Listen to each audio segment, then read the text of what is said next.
Hi, my name is Danielle Davis and I read, write, and roller skate in Los Angeles. Welcome to This Writer's Life, where we peek into process. On this episode, I want to share with you 3 ways for you to imaginatively explore your story and kind of go on an adventure with it and go deeper with it. And you can do one or all 3 of these activities either before you've started writing when you're brainstorming, sometime during in the middle of the writing process, or when you finish, but before you've revised in order to bring this to your revision. The first one is a mood board or an inspiration board. So this is a visual way to explore your story. You can find images online or cut them out or even draw them yourself. And these can all just be elements that you either associate with your story or are in your story or that you want to add to your story. It might be food or pieces of clothing. There might be a color or colors that you associate with your story, or places, objects, anything at all that is visual inspiration for you in writing this story and also helps create and set the mood or the tone of it. And you could put it up somewhere and let it influence you as you write. A second thing you can do is you can create a character sketch. So if you want to get into crafting a character with sort of the basics of that, you can check out episode 3 of This Writer's Life, Crafting a Character.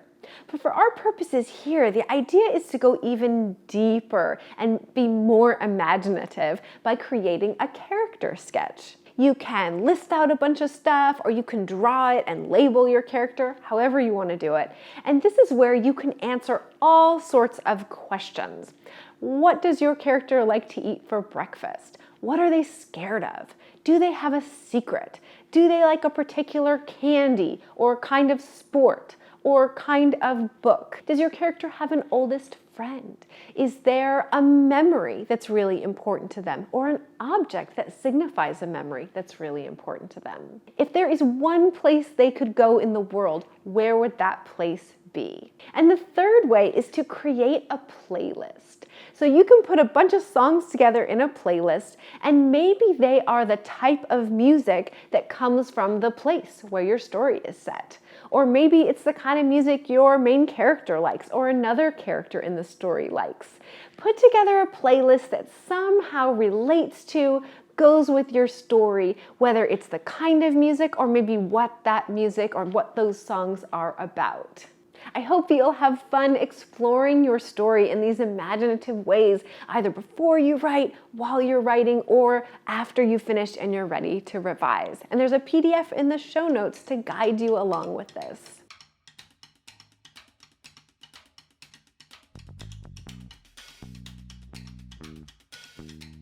Thank you so much for spending this time with me here on This Writer's Life. I hope that you'll subscribe and join me for future episodes. Parents and educators, please visit my website where you can sign up for my newsletter, and that way you'll get every new episode and corresponding PDF delivered right to your inbox every time.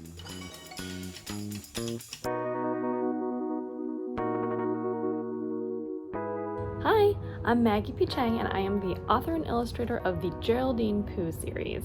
This is the first book in the series, Geraldine Pu and Her Lunchbox 2.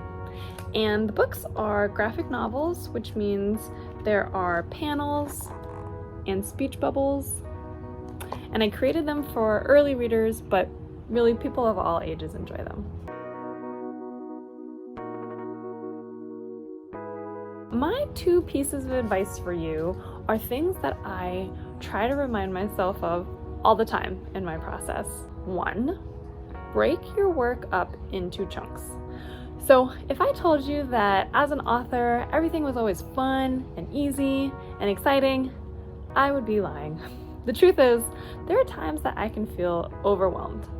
And it usually happens when I have a long list of notes from my editors or from people that I share my work with, like other authors, and they're just giving me feedback. They're trying to help me make my work better, which is great, but sometimes that list can feel long, and I can think to myself, oh, am I gonna be able to get through all of this? Wow, that's a lot of work. So my tip is, I say to myself, just for today, can I get through one spread? The answer is usually yes. And then the next day I say, okay, just for today, can I work on one more spread? And slowly, sure enough, I finish my work. And I always get surprised and say, wow, how was I able to do all of that? But I promise you, if you break your work up into chunks in your mind, whether it's paragraph by paragraph, or panel by panel, or chapter by chapter, you will get to your finish line also. Second piece of advice is when you are writing and revising your work, ask yourself, do my readers know how my characters are feeling? And why is that important? Well, yes, you can tell a story by saying, this happened, then that happened, and finally this happened, the end. But if your characters are people that you can emotionally connect to, then your readers will be hooked. They're gonna say, ooh, I really care about those characters and what happens to them. And they're gonna wanna keep reading. So things that you can do to share how they're feeling, sure, you can say things like, she was sad, he was angry, but you can also give other clues through things like body language. You could say, the boy pouted and slumped his shoulders. You could also do it in the way that they're talking. So the girl growled. Or you could actually do it with the dialogue too. So if your character is coming up against a big monster and stutters when he or she speaks and says, please don't eat me, probably means that your character is scared. Well, I hope these 2 pieces of advice help you feel more solid in your writing and more solid as a writer. You got this. Until then, enjoy the creative process.